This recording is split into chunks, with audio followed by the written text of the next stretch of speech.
Having a faith crisis can leave you feeling a little ostracized in your Christian communities. You might even get the feeling that asking questions is not only frowned upon, but it's just simply not allowed. But what if I told you that your crisis of faith could actually be the best thing that could ever happen to you? Let's talk about that.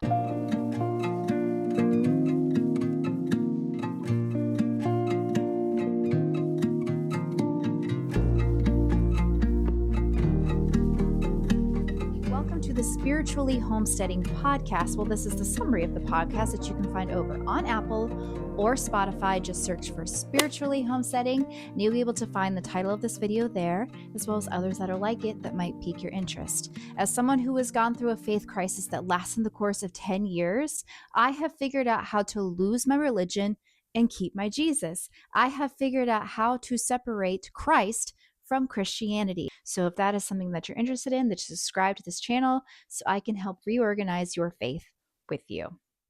These are the 3 reasons why I think every believer should have a crisis of faith. Number 1, you can't prove what isn't tested. If you have a faith that has never been tested by anything hard, or if you've been in a relationship where you've never had to struggle, or you've achieved something without ever having to work for it, well, that's just kind of nepotism faith. It's a kind of faith that doesn't really help you understand the world better, understand other individuals better, understand other individuals' pain better. If your faith has not been tested, then you can't know that it's real. Jesus talks about the different types of seeds that fall in different types of grounds, right? Some are eaten by the birds, some get choked up by the thorns, and then some end up on rocks and never actually make it to fertile soil, and then some actually hit the ground. When you have a faith that has been tested and tried, and when you realize you understand what God is and you believe in God because you believe in God, you're not only fertilizing your faith from your own perspective, you're not just believing in somebody else's version of Christianity, you're not just believing in somebody else's version of God, you are actually growing fruit that you can live off of. You're not eating off of somebody else's faith tree. You are growing your own faith fruit. And when you grow your own faith fruit, you can nourish yourself as well as others around you that might need it. So when you go through a crisis of faith, it helps you grow fruit that doesn't only just benefit you, but it benefits the people around you. Number 3, how many times did Jesus appear to someone because they were praying? How many times did Jesus appear in a temple and heal someone simply because they were going through the rituals of their religion? Never. He showed up when someone was having a crisis of faith, was having a crisis in life, and he met them in their circumstances. It is in our crisis that we actually get to see God for what he really is.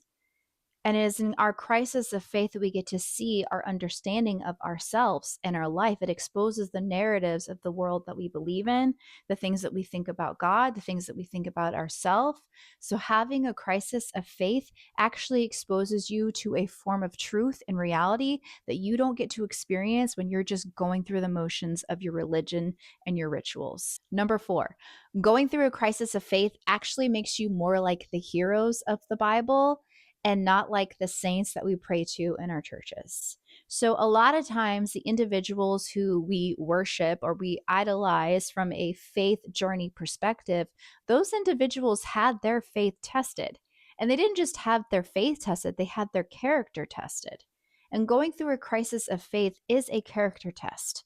And without going through those tests, you're not going to be able to understand what kind of person you are, what kind of purpose you have, and how your pain can become some source of profit for not just you, but for others in the future. All right, guys, that is it for today. If you like this video, give it a thumbs up. Make sure you hit that little notification bell because I put out new videos every Monday and new podcast episodes every Sunday. I'll see y'all next time. Peace, love, and Jesus. Boop.